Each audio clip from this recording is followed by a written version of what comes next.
continuer dans... C'était une question de temps. Mon activité actuelle, ça diffère complètement de mon activité ultérieure. Si c'était à refaire, est-ce que vous referiez les mêmes choix? Repérer la bonne question qu'il faut poser et identifier le bon diagnostic pour trouver le hal. Salam alaikum, marhaba bikoum معنا في ESA Talks, le podcast qui va réunir les jeunes et les professionnels dans tout ce qui concerne le monde des affaires. Dans ce nouvel épisode, nous accueillons un profil digne d'un parcours particulier. Docteur en médecine humaine, experte en industrie pharmaceutique et fondatrice visionnaire d'un cabinet de conseil en stratégie et performance, Blue Ocean Consulting. Une histoire, deux passions et un seul destin. C'est ce que nous allons découvrir aujourd'hui avec notre cher invité, Dr Manal. Marhaba bik. Merci. Merci pour l'invitation, pour l'accueil et pour cette programmation d'une séance que je trouve importante, intéressante et précieuse aussi. Merci beaucoup. Je vous en prie. On commence. Vas-y. Est-ce que vous pouvez vous présenter pour les jeunes qui nous regardent et qui ne vous connaissent pas? Très bien, oui, avec plaisir. C'est Dr Manal Ghen. Comme vous l'avez signalé, je suis médecin de formation. J'ai fait un parcours de plusieurs années dans l'industrie pharmaceutique. Je suis passée par plusieurs fonctions, j'ai exploré plusieurs domaines au sein de l'industrie pharmaceutique, passant par tout ce qui est marketing, commercial, performance, supply chain et tout ça. Voilà, aujourd'hui, je voulais dire, je suis fondatrice, comme vous l'avez aussi bien dit, d'un cabinet spécialisé en stratégie, management et performance.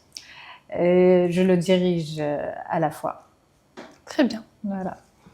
Alors, est-ce que vous avez choisi la médecine parce que c'est vous qui le vouliez? Ou c'est une tendance en Algérie, c'est le rêve de tous les parents algériens? D'accord. Alors, cette question, je me rappelle qu'on me l'a déjà posée et à plusieurs reprises. Hein. Et d'ailleurs, c'est les deux à la fois. C'est un classique. C'est ça, c'est ça. C'est les deux à la fois. Une passion, un rêve carrément d'enfance. Depuis mon très jeune âge, je pensais à ça. J'étais impressionnée par le travail des médecins. Le traitement, ou plutôt les prescriptions qu'ils donnent. Je me rappelle, j'avais vécu carrément une situation qui m'a marquée dans mon enfance avec un médecin. Quand ma mère m'a accompagnée une fois, pas une seule fois, hein, en fait plusieurs fois, mais cette fois-ci m'a vraiment marquée quand j'ai vu le médecin qui me rassurait et qui faisait tout pour trouver la solution pour mon souci de santé. Là, je me suis dit, c'est une personne vraiment bien. Donc, une réflexion d'enfant qui le marque à vie. Et c'était mon cas. J'étais carrément impressionnée. Je me suis dit, quand je serai adulte, j'aimerais bien faire ça. Et c'était un parcours que je devais suivre dans ce sens, parce que ça a commencé aussi par les années du lycée et puis le bac que j'ai refait à 2 reprises, enfin une fois. Je l'ai eu la première fois, j'ai fait architecture, mais je me suis dit non, médecine. Et pourtant c'était un rêve. Et le premier choix après le premier bac, oui. Vous avez fait architecture. J'ai fait architecture parce que, en fait, moi je savais pas que la moyenne de la médecine était tellement élevée. J'étais pas informée. Elle était à combien? Elle a toujours été élevée. Elle a toujours été élevée. C'était la première branche et la première filière demandée. Maintenant, et vous avez essayé les études 1 mois, 2 mois d'architecture? En fait, oui. J'ai commencé et je me suis dit non, médecine, c'était mon rêve. Je ne voulais pas le lâcher quand même. Et pour une moyenne. Ouais. J'ai travaillé, j'ai eu mon premier choix bien sûr de médecine, un deuxième bac aussi, et en parallèle, j'avais aussi un autre souhait, de faire l'administration, l'École nationale d'administration, l'ENA. Et je ne sais pas pourquoi, par quel mécanisme, je réfléchissais souvent à ça. Je me voyais aussi en tant que manager. Deux rêves différents. C'est ça, oui. Et là, j'étais obligée de choisir médecine parce qu'à l'époque, on ne pouvait pas faire les deux. J'étais même acceptée à l'ENA, École nationale d'administration. Après le deuxième bac. Oui, parce que c'était avec concours, l'ENA. J'ai été acceptée. C'est toujours normalement. J'ai fait, oui, toujours, oui. J'ai fait les inscriptions, mais par la suite, je me suis dit, la médecine, c'est des études dures, très longues, donc à ne pas retarder. Qui demandent présence et concentration. Exactement, exactement. Et j'ai opté bien sûr pour médecine, mon rêve d'enfance.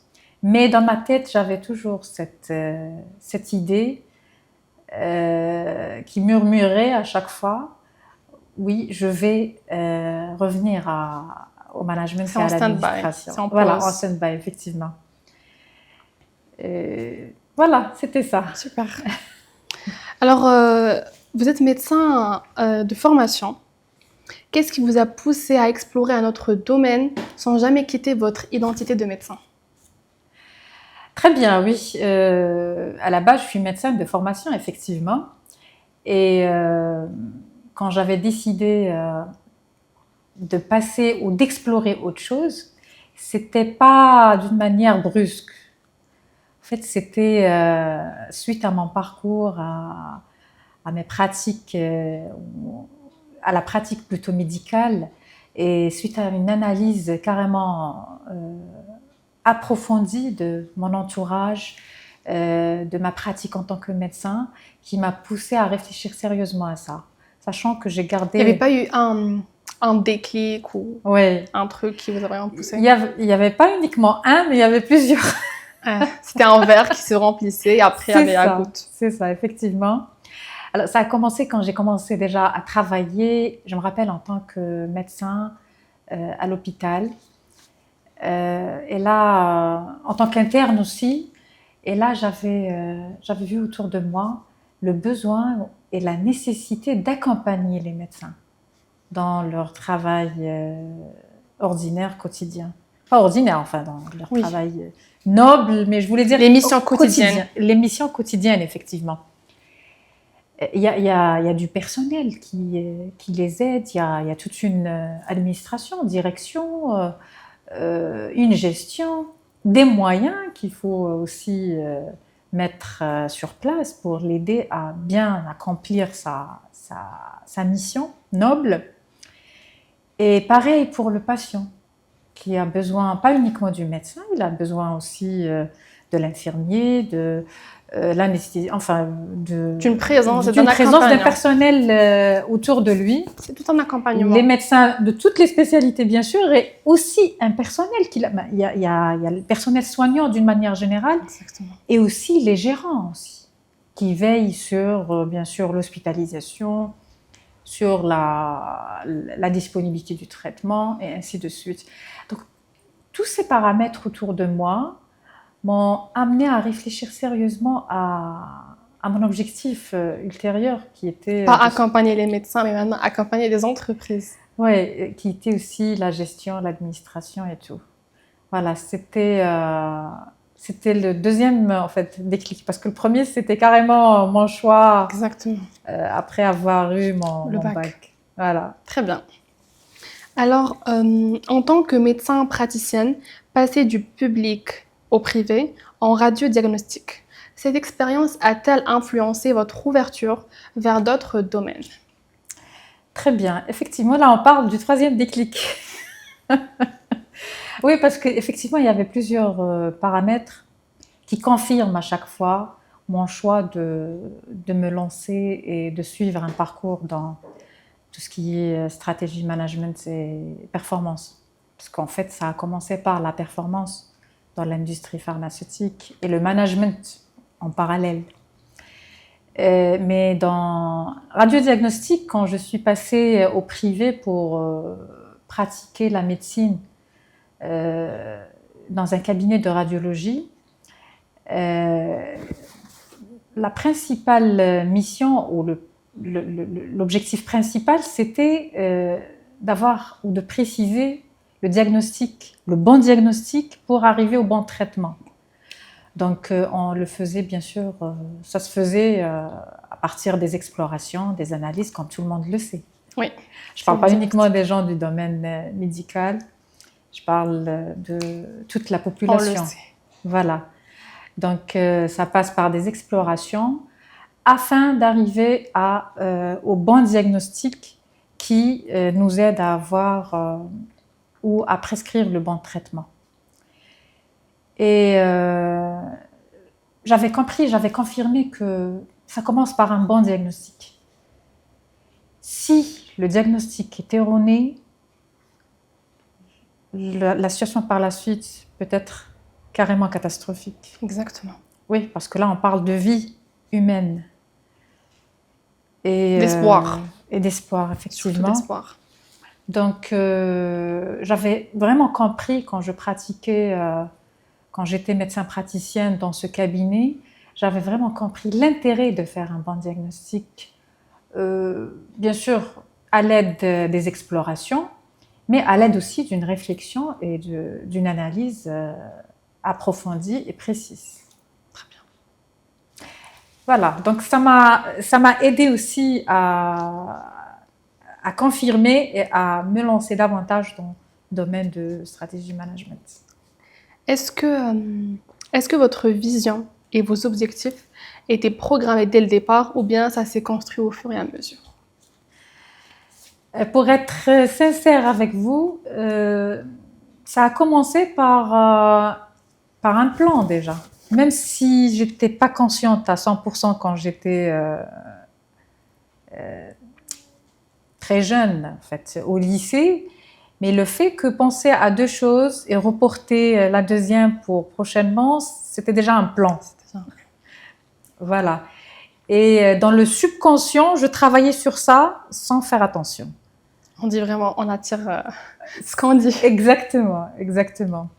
Donc, oui, c'était pas brusque, c'était pas comme ça. Et vous disiez à votre entourage que voilà, je vais faire, ou bien c'était juste votre propre idée? Si, ils étaient au courant. Je parle de mes parents, ma famille, mes proches. Donc, je parle pas de mon entourage, collègues et amis, mais mes proches le savaient, bien sûr, parce que je voulais carrément m'engager dans l'école d'administration. Donc, oui.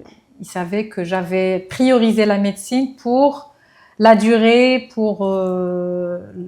c'est-à-dire l'exigence que je ne pouvais pas retarder ou que je ne pouvais pas laisser par la suite. Donc, c'était ça.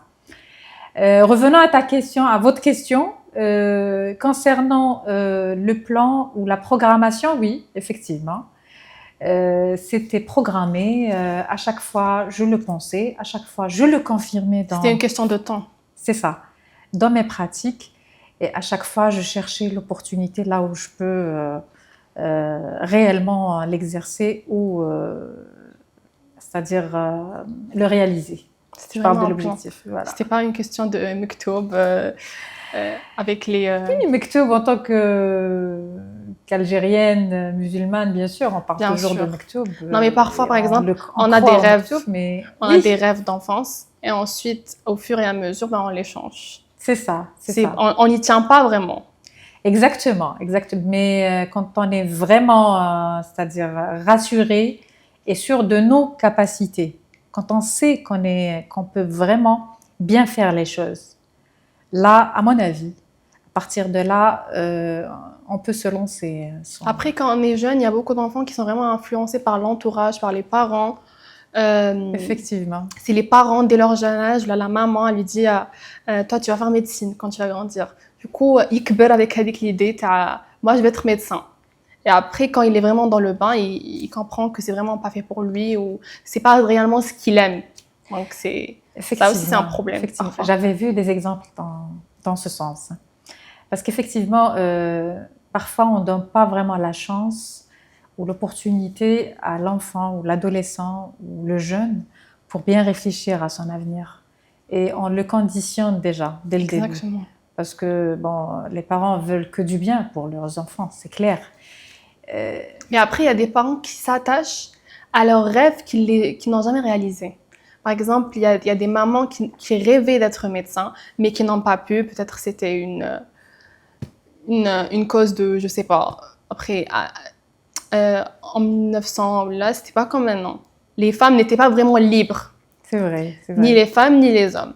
Donc, ils incrustent vraiment l'idée à leurs enfants que toi, tu vas faire ça, toi, tu vas faire ça, toi, tu vas faire ça. C'est vrai, c'est vrai. Il y a ce côté aussi. Mais concernant la médecine, pourquoi les gens veulent, et beaucoup de gens veulent que leurs enfants soient médecins, c'est la particularité aussi de C'est un cette métier branche. noble. Voilà. Ils veulent que leurs enfants soient vraiment se retrouvent dans une catégorie des gens qui font du bien pour la société. Exactement. C'est aussi dans ce sens, hein. Qui font Pas partie de la uniquement vie pour des le gens. titre, hein. Il Il y a ça aussi, hein. y a ça aussi, il y a ça aussi. Il y a ça Pour être aussi. honnête, il y a ça aussi. Voilà. Anna, ma mère, elle me disait, je veux que tu sois un médecin. Après, elle part jamais faire ses consultations. Ou là, après, tu l'as qui fait médecin alors que tu vas même pas, tu n'es même pas sérieuse dans tes rendez-vous. C'est vrai, il y a ça aussi, hein. C'est une réalité, c'est la réalité du Exactement. terrain. Mon fils ou ma fille va être médecin, docteur en médecine. Parfois, c'est le titre. Voilà, il y a le titre. Et il y a aussi la noblesse et la particularité du métier aussi. Les gens le savent très bien et c'est la réalité, bien sûr. Très bien. Si c'était à refaire, est-ce que vous referiez les mêmes choix? Oui, je vais sans hésitation, oui. Médecine, ensuite administration. Si je pouvais faire les deux à la fois, j'aurais fait les deux à la fois. Vous aurez gagné beaucoup de temps. Oui. Mais après, je pense ça a été mieux parce que vous avez vraiment profité de chaque métier. Vous avez vraiment connu les hauts et les bas de chaque métier et vous n'avez pas fait les deux en même temps. Exactement. Parce qu'on a parfois cette énergie, la jeunesse, sinon on veut tout faire en même temps. Et il y a en fait, à force de essayer de tout avoir, ben on n'a rien. Tout à fait, tout à fait. Et puis, moi, je l'avais constaté aussi quand j'ai commencé mes études en médecine. Il faut vraiment consacrer du temps, de l'énergie, des efforts. Donc, il est vraiment préférable de faire médecine seule quand on est étudiant parce que c'est une branche qui demande une concentration vraiment, mais particulièrement quand on est jeune, parce que quand on est jeune, on doit vraiment ne pas être éparpillé, parce que c'est pas facile pour un jeune qui soit concentré. Il y a une pression énorme. Oui, alors si on lui donne autre chose à faire, il sera pas vraiment pleinement dedans. Mais la médecine demande beaucoup de concentration, beaucoup de présence, des efforts et voilà. On doit vraiment se concentrer. Quand vous avez annoncé à vos proches que vous allez vous lancer dans le business, en plus de la médecine, quelle a été leur réaction? Quelle a été la réaction la plus surprenante que vous ayez eue? D'accord. Alors, on a dit auparavant qu'il s'agissait pratiquement d'un plan ou d'un programme à suivre. Donc, je ne le faisais pas directement, comme je l'avais signalé tout à l'heure. Oui, et en fait, même sur le plan pratique, je ne suis pas passée directement à lancer un cabinet ou un business. Je suis passée d'abord par l'industrie pharmaceutique et pendant des années, hein, c'était carrément C'est quand une que vous carrière. avez lancé Il est récent, le cabinet. Le cabinet, c'était exactement en janvier 2023. Ah, c'est récent. Oui, en janvier 2023, je me rappelle. La préparation se faisait avant. Bien sûr. Et le lancement officiel, c'était ça. Très bien. Oui. Et du coup, il n'y avait pas un des parents ou un des proches qui disait tu vas pas y arriver, Il y avait ça. Pour être sincère. C'est un rêve énorme. Pour être sincère, il y avait ça. Les gens, quand ils parlent, d'ailleurs, surtout le choix de la spécialité ou de ce que je fais au sein du cabinet, c'est-à-dire notre mission principale. C'est d'accompagner. Oui, parce que quand on parle de business en général, business, les gens parlent de beaucoup de choses. mais c'est le choix qui était un peu étrange. Se lancer dans ça, pour quelques-uns, c'était inattendu carrément. Eh bien, Ouais, une surprise. carrément, oui. Mais par rapport à moi, non, c'était pas du tout une surprise. C'est une évidence. Oui, c'était surtout ça, oui. Parce que quand j'ai commencé à travailler dans l'industrie pharmaceutique, c'était aussi une préparation pour arriver là. Ça a été programmé aussi. Quand j'ai commencé à travailler avec des laboratoires multinationaux, les leaders aussi en Algérie. Donc là, j'étais en train d'explorer le monde de stratégie, monde performance, monde management. Est-ce que votre objectif au début, c'était d'avoir votre propre cabinet ou cabinet médical ou cabinet en stratégie performance? En fait, mon objectif, c'était Au début. pas une histoire de cabinet, c'était d'aider les gens. Pour être sincère et franche. J'avais insisté pour faire médecine, c'était pour aider les gens. Pour traiter, les soigner, les aider, les rassurer. C'était ça, hein, carrément. Si c'était, vous me l'avez posé tout à l'heure, si c'était à refaire, je ferais exactement la même chose. Et l'industrie pharmaceutique, carrément, m'a beaucoup aidée, hein, parce que c'était un passage pour moi obligatoire pour bien comprendre tout ce qui est gestion, tout ce qui est management, tout ce qui est traitement. C'était un domaine aussi que je devais explorer. En tant que médecin, je me rappelle, quand il y avait le problème de disponibilité, j'ai toujours posé la question, c'est dû à quoi? Exactement. Et moi, si je parle de ma personne, je suis le profil qui analyse pour comprendre, pas pour analyser, comprendre et explorer. Le pourquoi du et comment. trouver la réponse. Voilà. Donc, Quel est le métier entre les deux? Quel métier est le plus stressant? le plus stressant, c'est la médecine. Parce que là, il y a la vie des Je vais gens. vous dire pourquoi. Plus stressant parce que quand on voit quelqu'un qui souffre et qu'on n'arrive pas à aider, même si on fait le diagnostic, hein, on n'arrive pas à aider d'une manière ou une autre. Je parle de moi, hein, peut-être quelqu'un d'autre aura une autre réponse par rapport à votre question, mais parce que je l'avais vécu. Quand on n'y peut rien. Oui, on fait le diagnostic, mais parfois, le traitement n'est pas là. La prise en charge ne peut pas se faire tout de suite. Elle est retardée alors qu'il s'agit d'une urgence. Ça, c'est un truc qui marque. Pardon? Ça, c'est un truc qui marque. C'est ça, Neila. Ça me marque parfois. Je me rappelle très bien.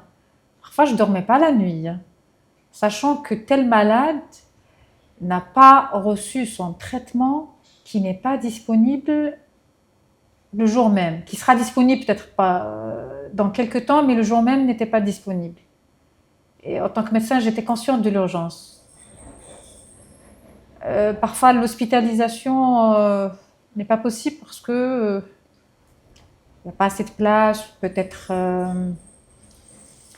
le patient habite loin. C'était vraiment stressant pour moi. Hein. La prescription aussi.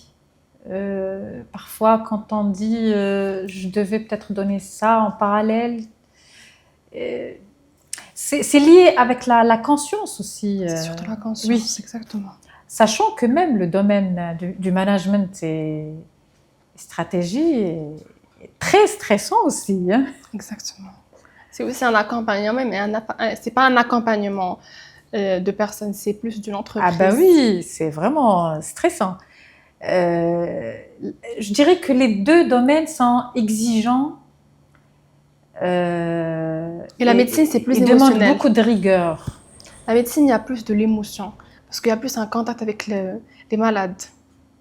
Il y a le contact individuel, vous voulez dire. C'est-à-dire, vous êtes en contact direct avec le patient. il y a ça aussi, il y a cette particularité. Et pour tout ce qui est stratégie, management, performance, c'est le collectif, c'est un peu plus grand et ça touche des organisations en général. Et comment vous faites pour gérer la vie professionnelle et la vie personnelle? Alors c'est vrai, c'est une question pertinente, effectivement, parce que choisir à travailler dans des domaines exigeants qui demandent de la rigueur, une présence, flexibilité, et dans le domaine actuel de l'innovation. Je ne cesse de créer. Hein. Pratiquement, je le fais régulièrement. Le monde va vite. Oui, oui. Surtout dans ce domaine, le domaine de performance, management, stratégie. Et par rapport à la vie familiale, je dirais que peut-être ce qui compte dans ma situation, c'est la qualité des moments que je passe avec ma famille, mes proches. Parce que bon, ils peuvent comprendre que c'est un travail très exigeant. C'est un grand avantage qui soit vraiment compréhensible. Et c'est un choix. Et puis, quand on explique et quand on montre que la finalité ou l'objectif est aussi noble, hein, parce que... Elle a du sens. Oui, avec du sens, effectivement. Avec ça, c'est le terme qu'il faut employer. Là, il faut la seule solution ou l'astuce ou peut-être l'idéal, c'est de montrer mon affection, ma présence d'une manière peut-être... j'opte beaucoup plus, comme je viens de le dire, pour la qualité des moments que je passe avec C'est-à-dire eux. que même je ne suis pas présente, peu de moments, je suis vraiment présente. Voilà, exactement. Quand vous le faites aujourd'hui. Je suis entièrement présente, effectivement. Avec plaisir, je le fais aussi. Merci beaucoup. Je vous en prie. Est-ce que vous pouvez me dire à quoi ressemble une journée type? D'accord. Alors, une journée type, si on parle de mon activité actuelle, ça diffère complètement de mon activité ultérieure. En tant que médecin, bien sûr, c'est le travail auprès des patients. Par la suite, dans l'industrie pharmaceutique, c'était des journées complètes, chargées, du matin au soir. Surtout, je me rappelle très bien les années là où, quand j'ai travaillé sur la performance, c'était des journées vraiment très chargées. Parce que je devais analyser, je ne m'arrêtais pas et arriver à chaque fois à des diagnostics précis pour aider à prendre les bonnes décisions pour la fabrication et le lancement des molécules et tout. Je parle des médicaments, dans le domaine pharmaceutique toujours. Et actuellement, ça diffère parce que là, on parle beaucoup plus d'un travail d'innovation. Donc, c'est un travail qui demande beaucoup de réflexion. Comment faire pour aligner, jumeler les deux et parler de la stratégie, c'est tout un monde. Il faut d'abord analyser pour voir les failles, pour voir ce qu'il faut arranger, ce qu'il ne faut pas arranger. Management, performance, ça demande vraiment une réflexion. À chaque fois, on doit être présent, hein, cœur et âme pour bien réfléchir à la situation et arriver à une conclusion bien adaptée à la situation. Très bien. Donc la journée type, il n'y a pas vraiment une journée fixe ou là. Actuellement, non. Actuellement, bon, ça dépend du travail quotidien, ça dépend des missions, ça dépend de ce qu'on doit bien sûr accomplir.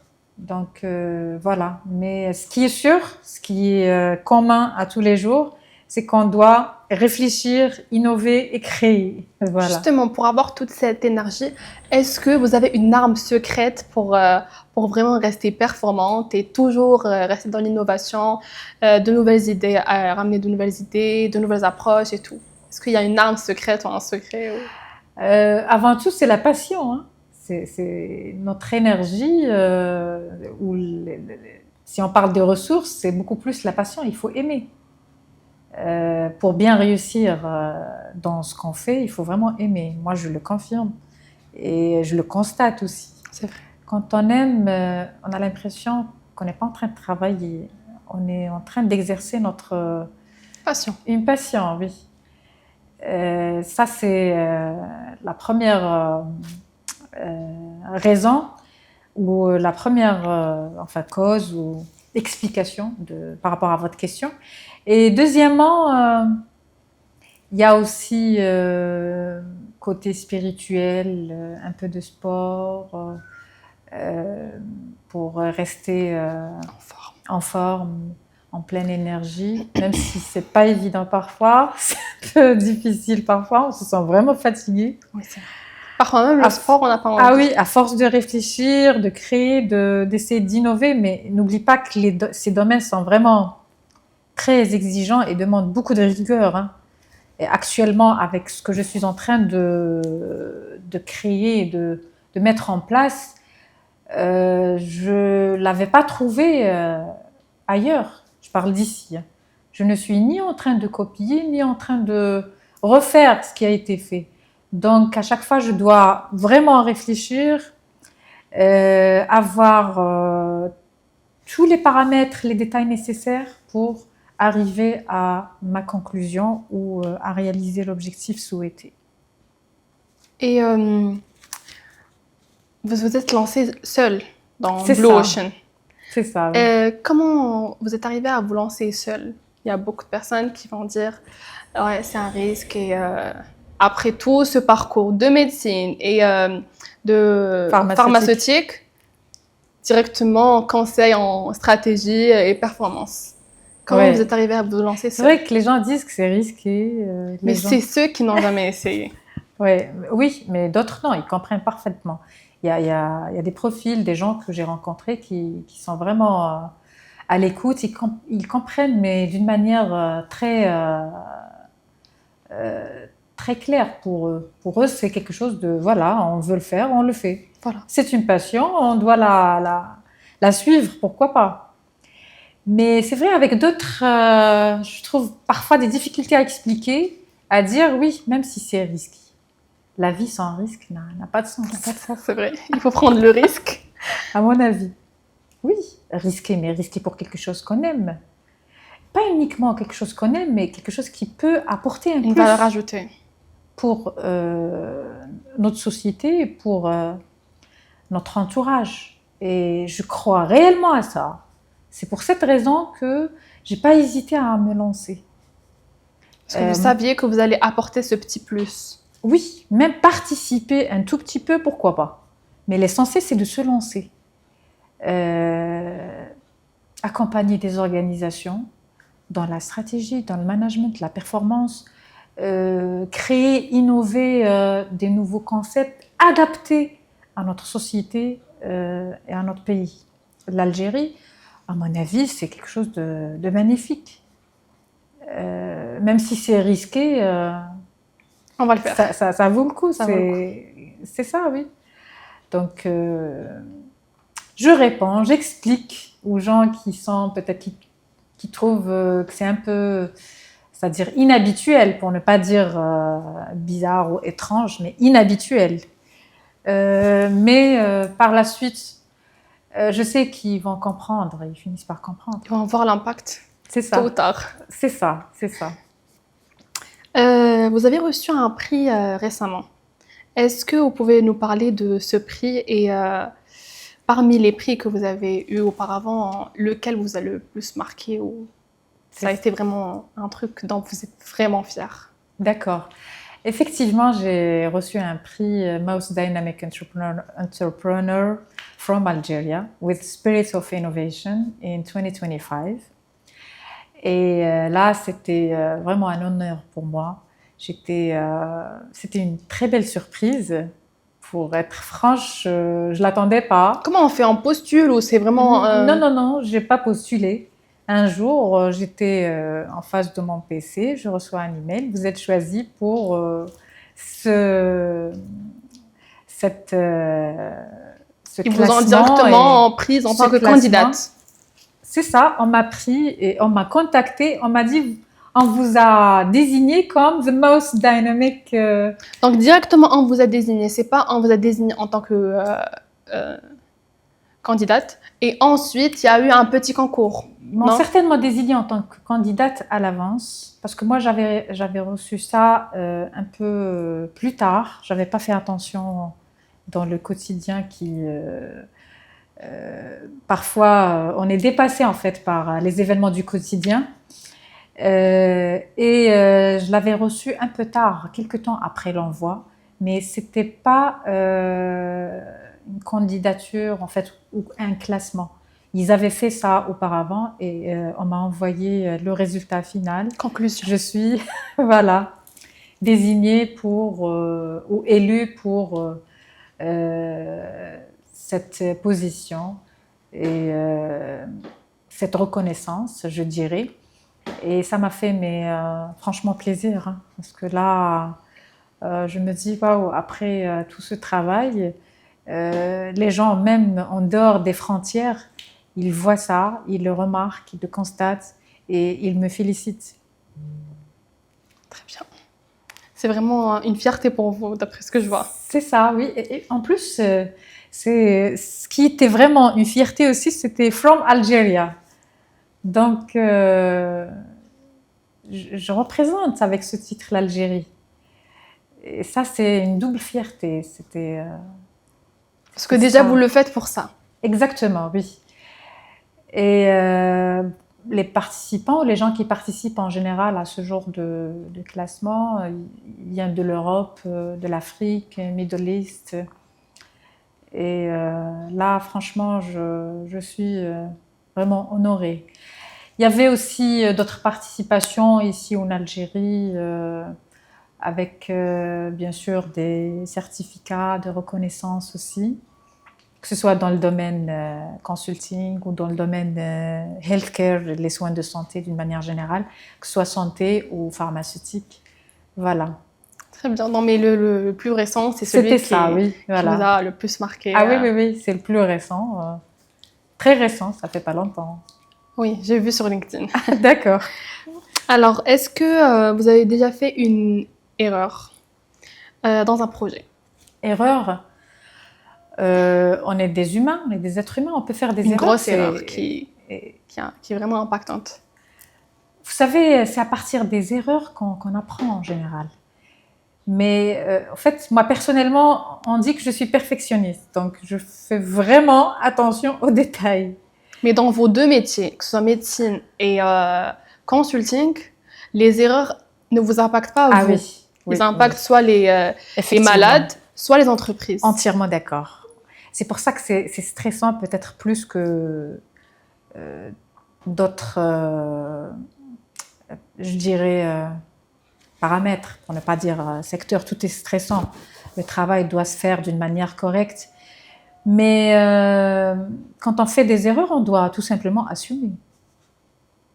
Moi, je suis le genre de personne qui assume pleinement et se rattraper quand c'est rattrapable. Est-ce qu'il y a une anecdote?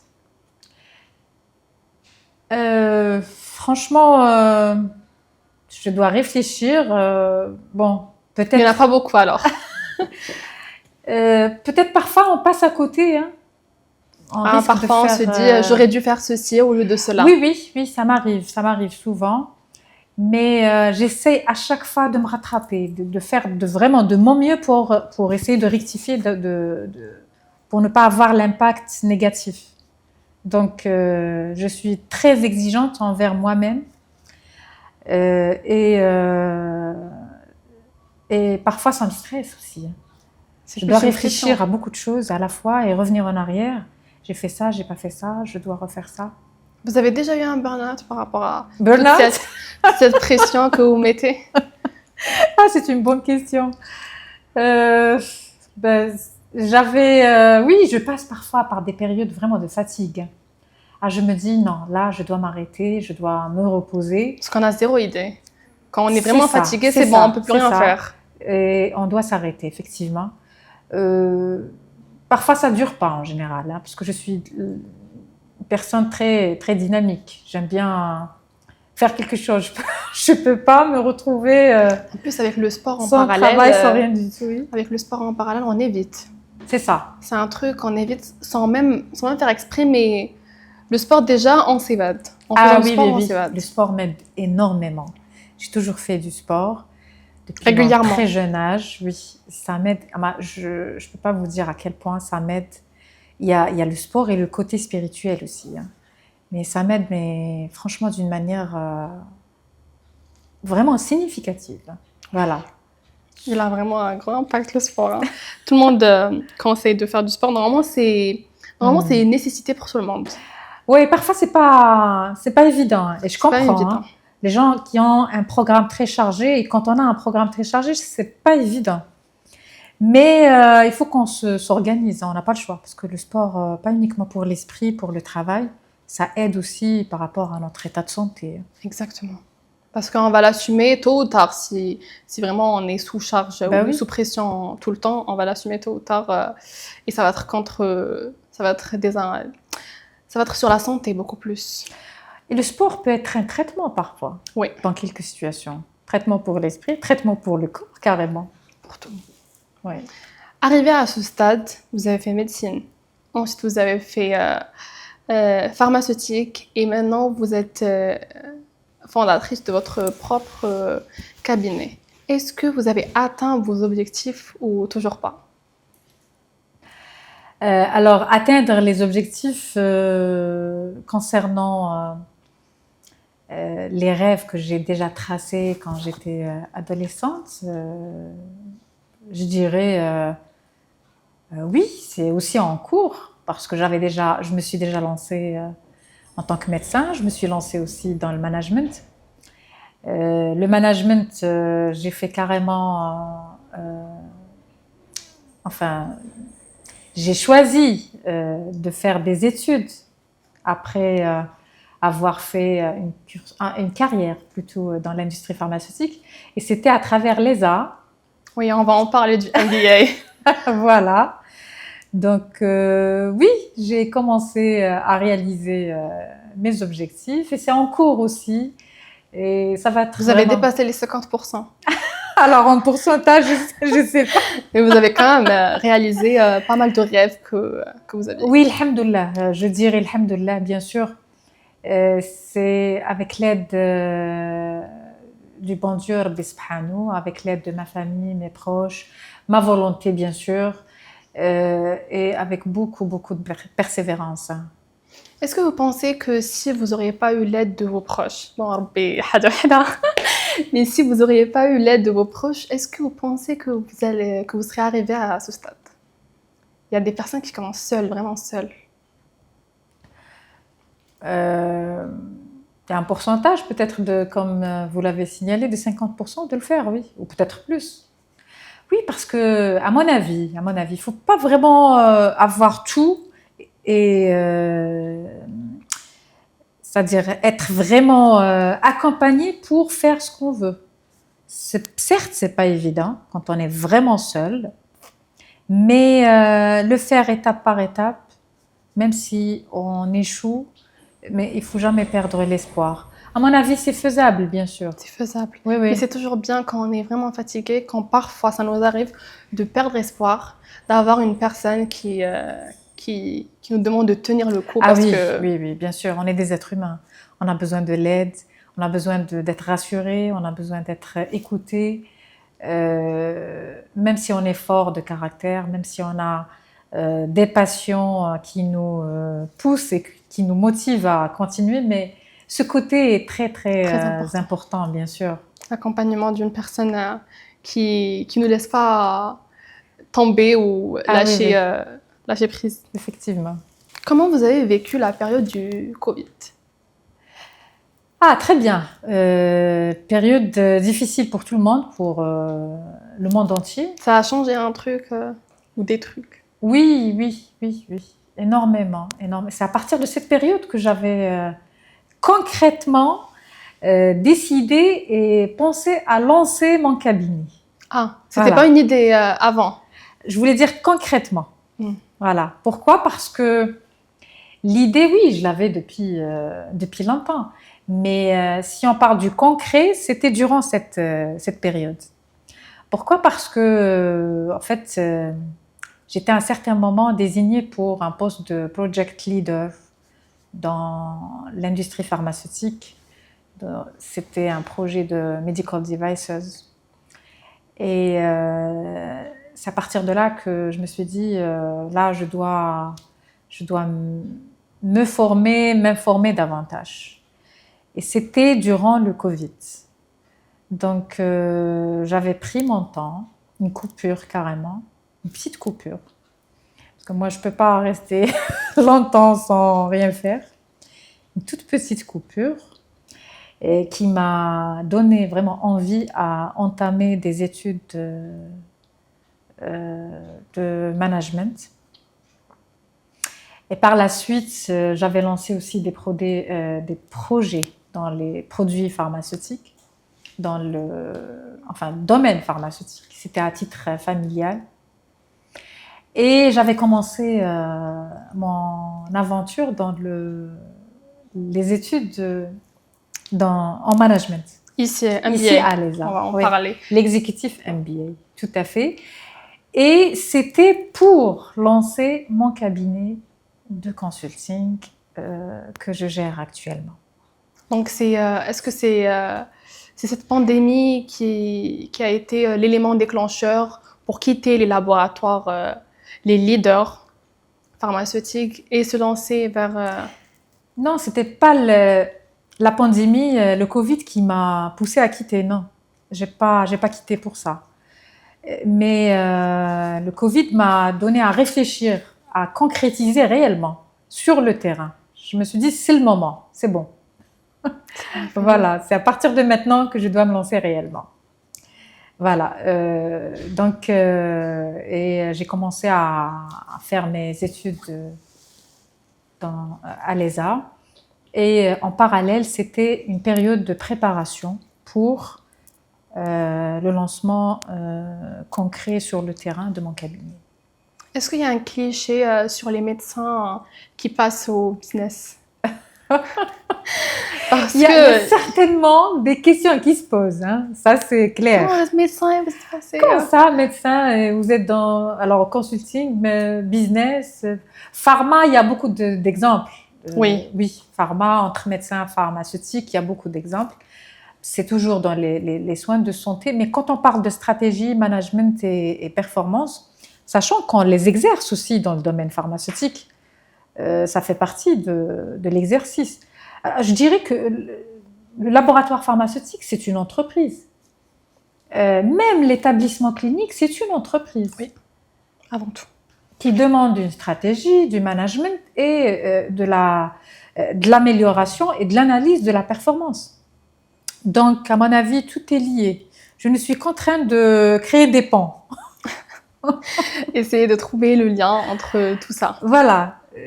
Si on peut le dire, ma mission est... Et maintenant, vous avez plus de clients dans le domaine pharmaceutique que dans d'autres secteurs ou... Alors oui, dans d'autres secteurs, vous savez, c'est le même principe. Hein. Je me suis rendu compte par la suite, en travaillant, en exerçant mon travail actuel, que toute organisation a besoin d'un accompagnement stratégique, d'un accompagnement en matière de management, de coaching de cadre manager, d'analyse de la performance. Donc, je ne cesse d'apprendre en parallèle. Je travaille et j'apprends aussi. Très bien. Quel domaine entre la médecine et tout ce qui est management vous a demandé le plus de temps pour vous y adapter? Vous voulez dire l'adaptation au début? L'adaptation dans le métier, dans le bain. Lequel a été le plus difficile pour vraiment vous adapter? Alors, personnellement, je m'adapte rapidement. Hein. Parce qu'il y a beaucoup de personnes qui ont du mal avec tout ce qui est adaptation, avec tout ce qui est changement. Oui, et ce qui est légitime aussi. Hein. L'humain, en général, n'aime pas le changement. Parce que le changement, c'est, en parenthèse, quelque chose qu'on va explorer, qu'on ne connaît pas très bien quand on change. Mieux que... c'est-à-dire, changer, c'est toujours un risque. Parce C'est qu'on est sortir de la zone de habitué. confort. Exactement. On travaille dans une zone de confort, on est bien habitué, pas de souci, pourquoi changer? C'est la question qui se pose. Mais si je parle de moi-même, je change, oui, mais c'était pas uniquement du changement, c'était une réalisation des objectifs que j'avais tracés auparavant. C'était l'exploration des liens qui se retrouvent entre plusieurs missions et domaines qui sont C'était étroitement un truc liés. abstrait qui se concrétisait. Voilà, c'est ça. Et l'adaptation, c'était pas un souci pour moi, hein. C'était pas un problème parce que déjà psychiquement, j'étais préparée pour ça. Et le passage n'était pas direct, c'était par étapes C'était fondé déjà. pendant des années et des années en fait. Voilà. Les gens pensent que voilà, il y a un médecin qui se lance dans tout ce qui est consulting, stratégie, management, performance. Mais en fait, non, je suis passée par plusieurs étapes. J'ai appris pas mal de choses dans l'industrie pharmaceutique. On était formé par des multinationales sur le leadership, sur le changement, sur La prise de gérer, décision. oui, gérer les changements sur pas mal de thématiques très intéressantes. Et d'ailleurs, je suis vraiment fière de faire partie de ces équipes performantes que je salue aussi. Voilà. Et Par rapport à toutes ces étapes que vous avez passées, est-ce que vous trouvez qu'il y a des soft skills assez importants pour, ah oui, euh, oui, pour réussir? oui, oui, oui, bien sûr. Avant tout, je cite tout ce qui est compétences personnelles, à mon avis, très recommandées et nécessaires, ce qui est l'empathie. L'empathie, mais pas uniquement, à mon avis, dans le domaine professionnel, un peu partout. Partout. L'intelligence émotionnelle. C'est vrai. Oui. C'est un truc qui est devenu très répandu. Ça existait depuis longtemps, mais maintenant, ils lui ont quand même donné un nom à intelligence artificielle, alors que non, c'est juste d'essayer de comprendre la personne en face de nous, de se mettre à sa place et de voir, comme il a dit un jour le directeur, moi je vois le 6 et vous voyez le 9. Donc il faut essayer de se mettre à la place de l'autre Ouais. pour voir ce qu'il voit. C'est pour ça qu'effectivement, oui, je priorise le profil et les compétences personnelles parfois par rapport au côté technique. كيما يقولوا ناس بكري كاين des gens يفهموا كاين des gens qui ils peuvent se mettre à la place يقدر يحط روحه facilement à la place de l'autre. Il le comprend mieux. Donc quand on arrive à mieux comprendre les autres, on réagit mieux. C'est vrai. Et on répond mieux à leurs besoins. Donc c'est la qualité ou le truc le plus important à avoir. À mon avis, oui. À mon avis, je ne cesse de le confirmer sur le plan pratique, que ce soit Même en dans tant la que vie médecin. personnelle. Ah oui, oui, bien sûr. C'est ce que j'ai dit tout à l'heure, même dans la vie personnelle. L'empathie, l'intelligence émotionnelle, le contrôle aussi de soi. Il y a pas mal de compétences qui sont vraiment nécessaires.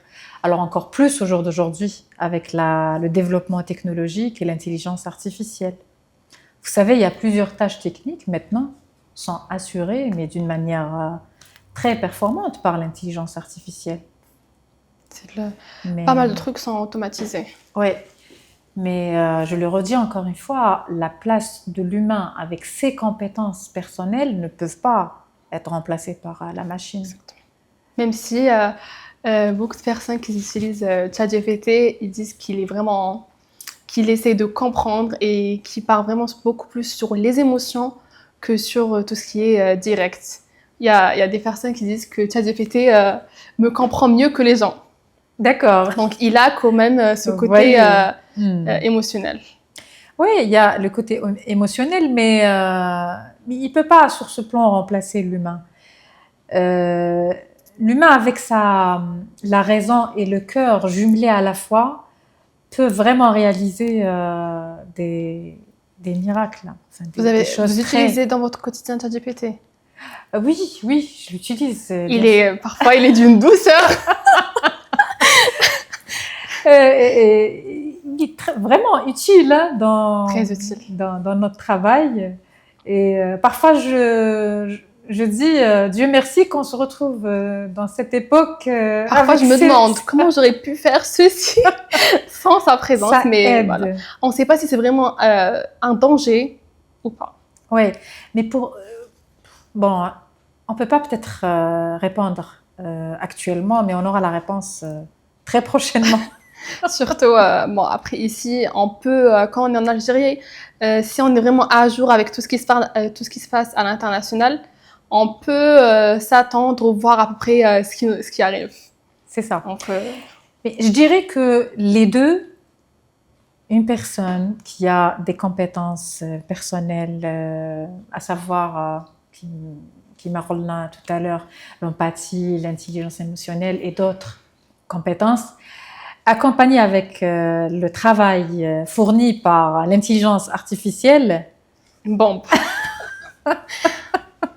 On peut imaginer à peu près cette personne, ce qu'elle peut réaliser. Exactement. Accompagné avec la passion, alors vous voyez à peu près comment on peut extraire les bienfaits de l'intelligence artificielle et les utiliser pour l'intérêt de l'humain, pas le contraire. Donc, les soft skills les plus importants, c'est beaucoup plus sur l'empathie. Pour moi, oui, je crois, oui, c'est vraiment nécessaire. Ça peut ouvrir carrément des portes dans le business et même dans le domaine médical. Dans le domaine médical, c'est plus que nécessaire, l'empathie. Oui. Et les médecins le savent. Parce que déjà, le malade, quand il vient, déjà, il sait que c'est bon. Lui, il ne peut rien faire. Et sa vie, sa santé, elle est dans les mains du médecin. Ouais. Donc l'espoir, son seul espoir, c'est le médecin. C'est le médecin et même en général les proches, ils attendent que le médecin pour avoir le diagnostic, pour essayer d'avoir ce petit espoir. Oui, le médecin, si on peut le dire, c'est une source d'assurance pour les gens. Il y a des malades qui partent chez le médecin juste pour parler de leurs soucis en physique ou autre, mais ils sont déjà rassurés par l'écoute du médecin. Sachant que l'écoute active aussi, c'est une compétence personnelle très demandée dans le business. Il faut écouter pour analyser. Pour faire un diagnostic. C'est vrai. Sans écoute, on ne peut pas comprendre bien la situation. Est-ce qu'il y a des aspects dans votre formation en médecine qui vous ont servi aujourd'hui dans le parcours entrepreneurial? Ah oui, la rigueur, la disponibilité, beaucoup d'aspects. Hein. Être consciente des risques quand on fait le mauvais diagnostic. Parce que dans la médecine, c'est vital. Et déjà, on est conditionné. Hein.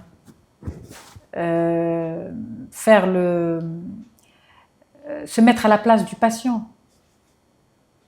C'est l'empathie toujours. Beaucoup même, beaucoup. Donc vraiment... Ah oui, trop même. C'est pour ça que j'avais dit que je suis en train de créer ces ponts entre ces disciplines et ces secteurs et arriver à aider ce patient, ou si on parle carrément du citoyen, quelle que soit sa position ou son souci. Je ne parle pas uniquement de la maladie.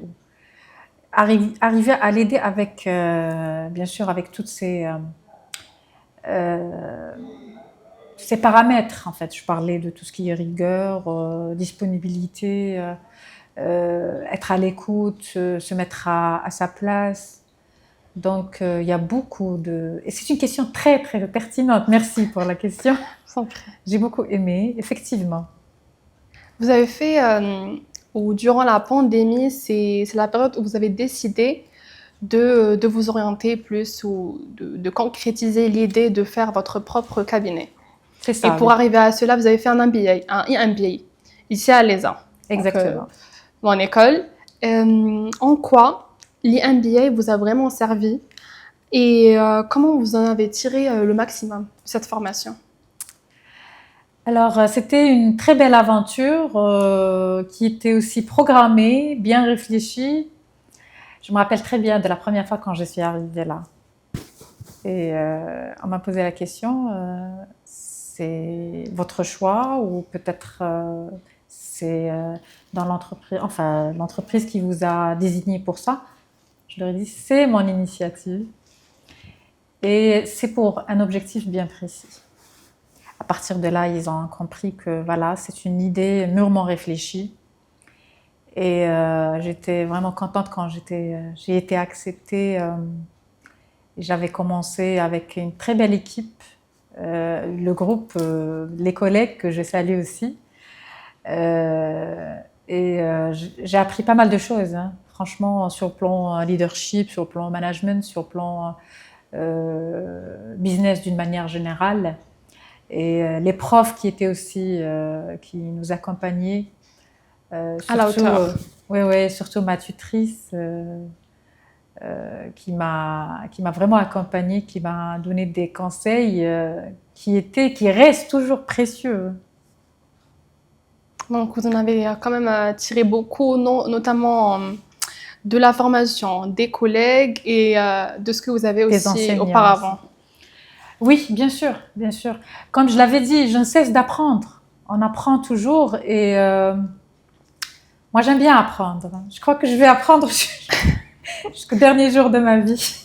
Évidemment. En fait, il faut toujours apprendre et on ne sait jamais tout dans la vie. C'est vrai, c'est Il vrai. faut toujours être ouvert à l'apprentissage. Exactement. Par rapport à l'anglais, parce que c'est une langue qui est très demandée. C'est ça. Parce que même dans les cliniques, vous pouvez avoir des patients qui ne sont pas d'Algérie. Comment vous avez fait pour apprendre l'anglais? Est-ce que vous l'avez fait vous-même D'accord. ou c'était dans une formation? L'anglais, oui, j'ai toujours compris et constaté que l'anglais, c'est une langue internationale et qu'on doit apprendre. Un must. Ah ben oui. Et c'était depuis pas mon travail en tant que médecin, mais surtout dans l'industrie pharmaceutique. Parce qu'effectivement, on travaille dans des multinationales. Et je me rappelle, quand j'étais chef de département performance, je devais mentionner tous mes emails en anglais. Et tout mon travail, je le faisais en anglais, parce que c'était avec du top management qui faisait partie des pays étrangers, qui parlaient surtout l'anglais. Je travaillais avec des CEO qui avaient comme langue, utilisé l'anglais. Donc, à partir de là, j'ai commencé et j'étais déjà dans le bain, hein, donc voilà, c'était ça. Puis par la suite, j'ai renforcé mes compétences aussi avec des formations privées. Mais c'était personnel, hein. C'était personnel, c'était Oui. une approche personnelle. C'était au fur et à mesure dans le travail. Donc, on se retrouvait C'est vrai. en train de parler en anglais dans les réunions, D'ailleurs, c'est en travailler pratiquant en qu'on anglais. apprend. C'est quand on pratique qu'on apprend le plus l'anglais. Oui. Est-ce que vous avez déjà entendu un ou plusieurs mauvais conseils dans tout ce qui est entrepreneuriat? Des conseils? Alors, si j'ai bien compris, en fait, est-ce que j'ai déjà entendu des mots ou des conseils de la part des par gens? exemple, vous pouvez entendre dire il faut faire ceci ou cela pour D'accord. avancer ou cette Ouais, stratégie est meilleure alors Ouais, que ouais. c'est vraiment fou. C'est vrai, c'est vrai. J'étais toujours à la demande des conseils dans ce sens, parce que c'est avec ça, avec ces conseils et ces orientations qu'on peut avancer dans le bon sens.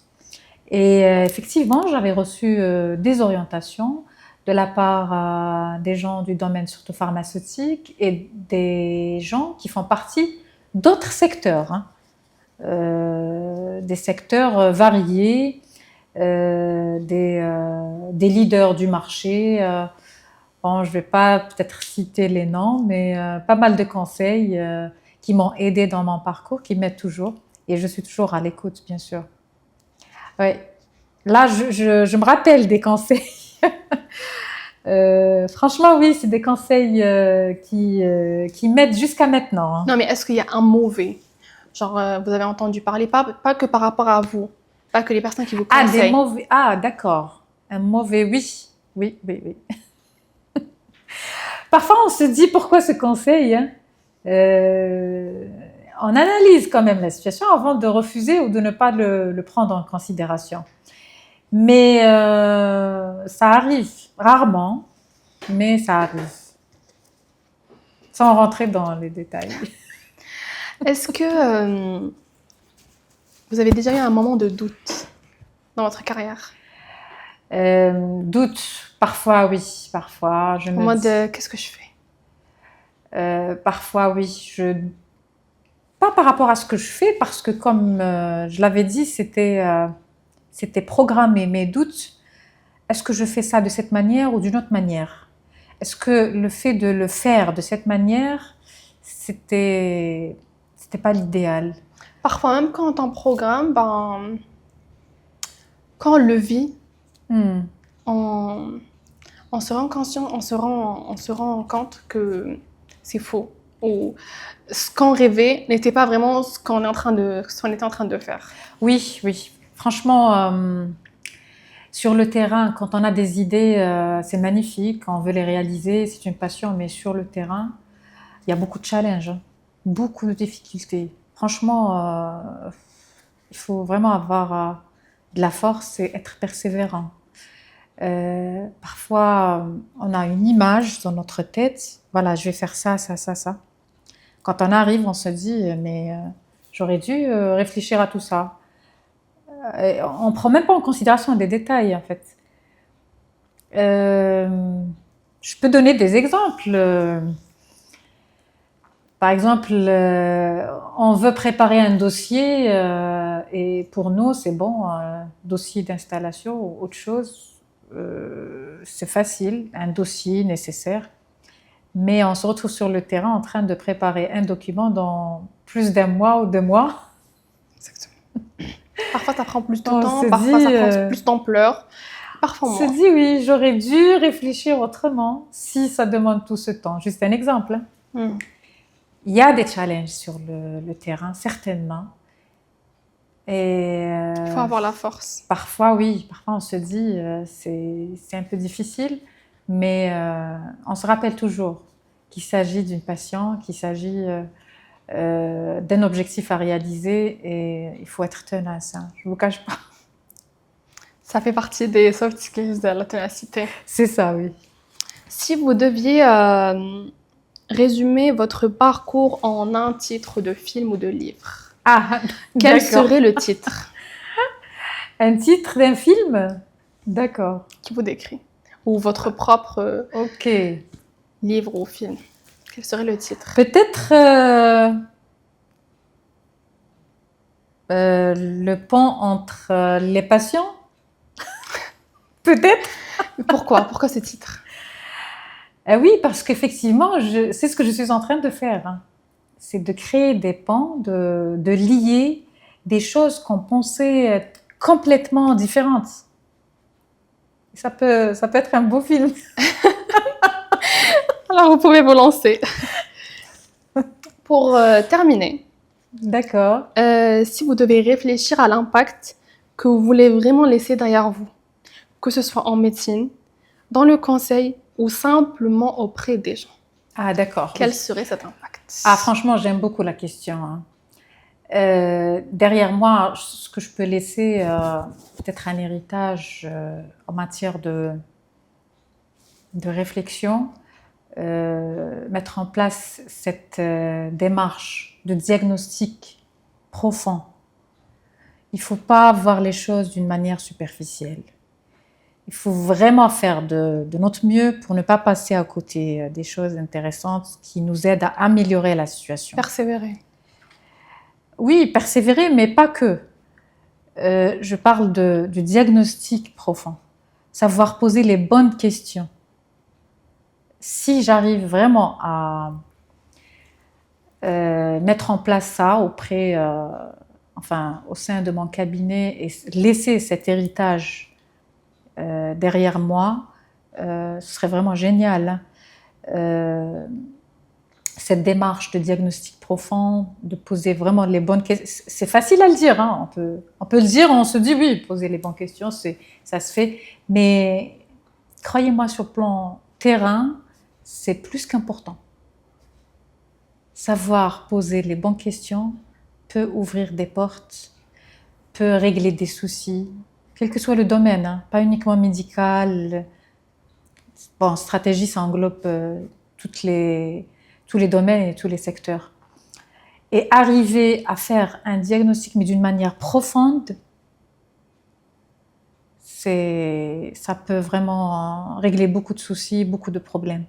Être à l'écoute pour repérer la bonne question qu'il faut poser et identifier le bon diagnostic pour trouver le hal ou le traitement ou la solution qu'il faut, quel que soit le domaine. J'espère de toute façon que dans cet épisode, moi, j'ai essayé de poser les bonnes questions pour vraiment c'est vrai, oui, il y avait apporter un plus. Franchement, des questions vraiment pertinentes. Hein, merci. Ça fait plaisir. Plaisir partagé. Pour les gens qui nous regardent, qui veulent profiter de vos services ou de votre accompagnement, comment ils peuvent vous contacter? Alors, il y a le site web www. On va le mettre sinon, dans la description. Blochen-consulting.com. Il y a les informations, les renseignements, les coordonnées. Je vais mettre aussi le LinkedIn. Voilà, que ce soit le téléphone ou le reste, l'adresse email. Ils peuvent nous contacter pour des questions, pour des éclaircissements. Très bien. En tout cas, merci beaucoup pour ce moment. C'était vraiment agréable. Et puis, j'espère qu'on a vraiment pu apporter un plus à les gens qui nous regardent ou qui nous écoutent. Et puis, merci beaucoup. Merci à vous, je vous en prie. Merci. وإحنا ما علينا غير نقول لكم إن شاء الله نتلاقاو في الحلقة القادمة avec un nouvel invité et un nouveau parcours. Merci beaucoup.